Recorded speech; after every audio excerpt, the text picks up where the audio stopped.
Ayan, morning guys. Ngayon, mamimitas po ako ng okra at talong. Kasi Saturday ngayon, padadala ko sa mga anak ko sa apartment. Para meron silang gulay dun sa apartment. Para nakakain sila ng gulay. Naibunga na yung aking mga okra. Ayan. Laki na. Nakailang harvest na ako rito.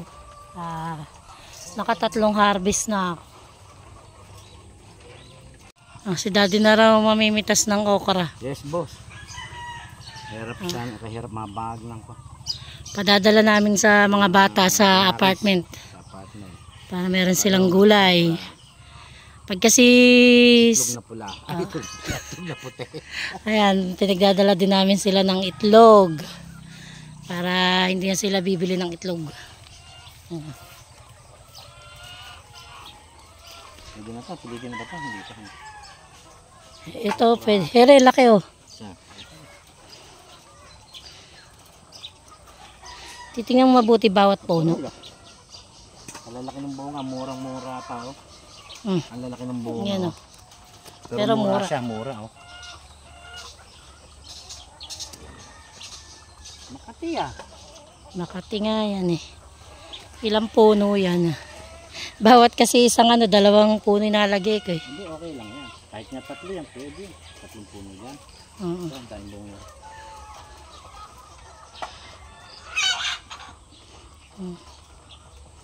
Pang ano na yan, pang 4 na harvest na natin dyan yan ngayon. Bilis. Kasi pag dito ka naman, hindi makita ang beauty ko.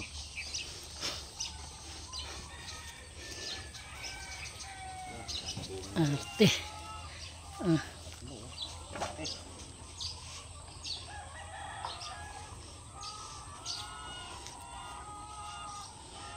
Bilis tumubo ng damo at nadamuhan ulit ito.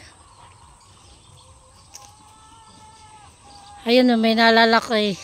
Nilalaktawan ba talaga yung parang kulang isang dangkal? Na okra. Ayan o. Okay, sige.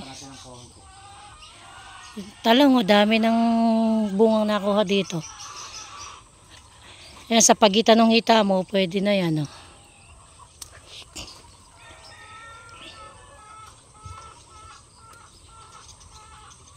Diba? Pwede na. Napilit na. Ngayon pa. Oh. Napipilit na. Ito, ang dami. Oh.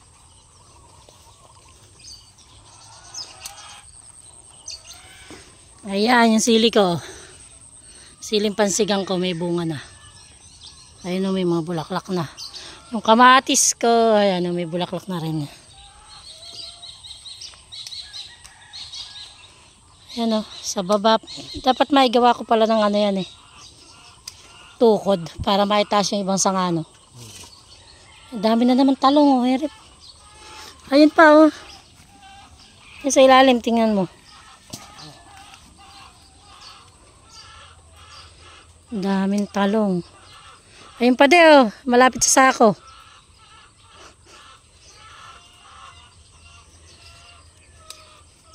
Daming pang bulaklak oh.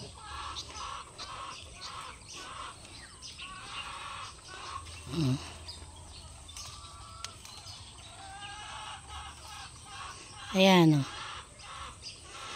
Kailangan na nang magpa-spray ng damo. Ay, ito ang laki oh. Erpe okra oh. Ang laki oh. Nagtanim din kasi ako sa gawin na to. Oh. Laki nito pero murang-mura siya. Sarap niya nilaga.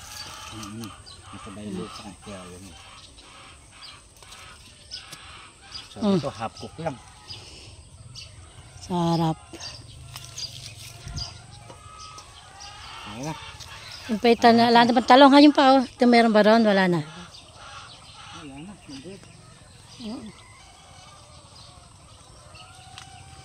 Ay, yung ano niya. Dahil yung dragon fruit mo, yun ang may bunga na. May bunga na nga pala. Kailangan madamo na rin nga naneri. Tumaas na may damo. 1 buwan lang. Ay, wala pa yata 1 buwan. Oh. Ayan yung dragon fruit oh. Sa dulo, meron pang mga ibang bungang maliliit. Ay, hindi pala dragon fruit to. Ano to? Miracle fruit. Ayun, bayabas. Oh. Ito mga bayabas, pinipitas ko to. Oh. Pagka may maraming bunga, pinipitas ko, pinoprosen ko sa rep. Oh, para pagka hindi na panahon ng bayabas, meron pa akong bayabas. Pag gusto kong magbinayabasan, meron ako sa rep na nakukuha.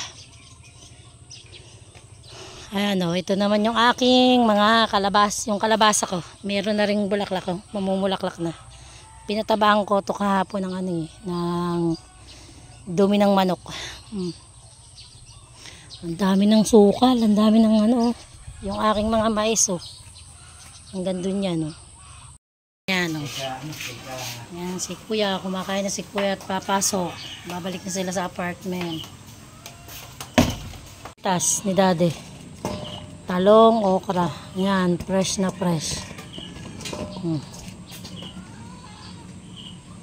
Pagka magtatanim ulit ako ng talong kasi yung una kong tanim, medyo tatanda na yun. Tumatanda na.